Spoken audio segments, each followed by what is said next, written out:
Gloire à Dieu.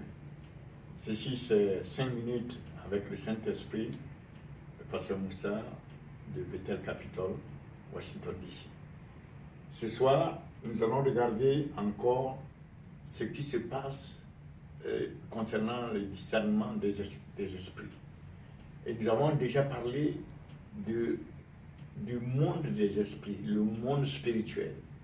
Le monde spirituel doit être discerné. Et dans le monde spirituel, quels sont les esprits qui sont là, qui doivent être discernés, les entités? Alors nous avons pris aujourd'hui, dans Actes chapitre 7, à partir du verset 1 et 2, nous lisons Actes chapitre 7, verset 1 et 2. C'est Stéphane, Étienne, le grand prêtre dit: en est-il bien ainsi? Posant la question à Étienne. Et Étienne lui répondit: frères et pères, écoutez, le Dieu de gloire apparut à notre père Abraham lorsqu'il était en Mésopotamie, avant qu'il demeurât à Aram. Étienne a dit qu'il s'agissait du Dieu de gloire.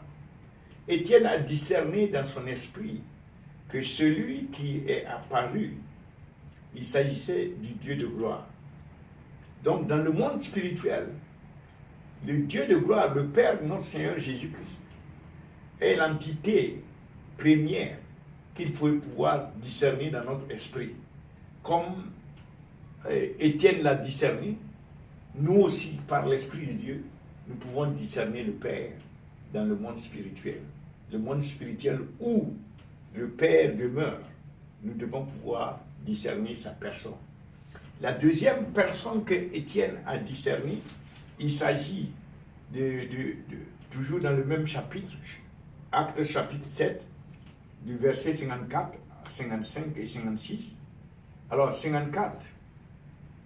Et entendant ces paroles que Étienne disait, les Juifs avaient le cœur exaspéré et ils grinçaient les dents contre lui.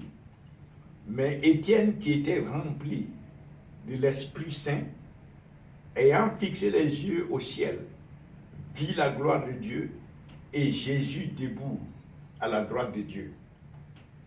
Et il dit: voici que je vois les cieux ouverts et le Fils de l'homme debout à la droite de Dieu.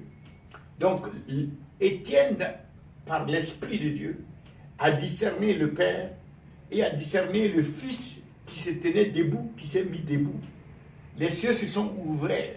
Le monde spirituel s'est ouvert à Étienne. Et que le monde spirituel s'ouvre à nous. Que mon frère, le monde spirituel s'ouvre à toi. Que toi et moi, nous puissions aussi percevoir dans le monde spirituel et discerner le Père et discerner le Fils, notre Seigneur de gloire.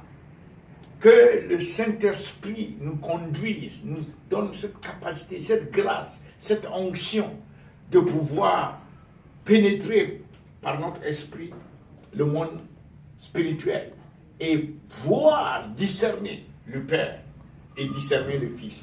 Voilà comment arriver à percevoir que ça c'est le Père, ça c'est le Fils. Si ce n'est pas le discernement, ça c'est ce qu'on appelle le discernement des esprits. Et lorsqu'on arrive à discerner le Père et qu'on discerne le Fils, qu'est-ce que nous ne pouvons pas discerner d'autre? Donc il est absolument important à la base de toutes choses que nous prions. Et je prie maintenant pour toi, mon frère et ma soeur. Je prie afin que le Saint-Esprit, comme il a accordé à Étienne, qu'il nous l'accorde aussi, de pouvoir discerner dans le monde spirituel le Père et discerner aussi le Fils. Au nom de Jésus-Christ. Recevez maintenant au nom de Jésus, qu'il en soit ainsi. Et nous allons continuer avec les autres entités qui sont dans le monde spirituel et que nous allons pouvoir discerner par l'Esprit de Dieu. Que le Seigneur vous bénisse.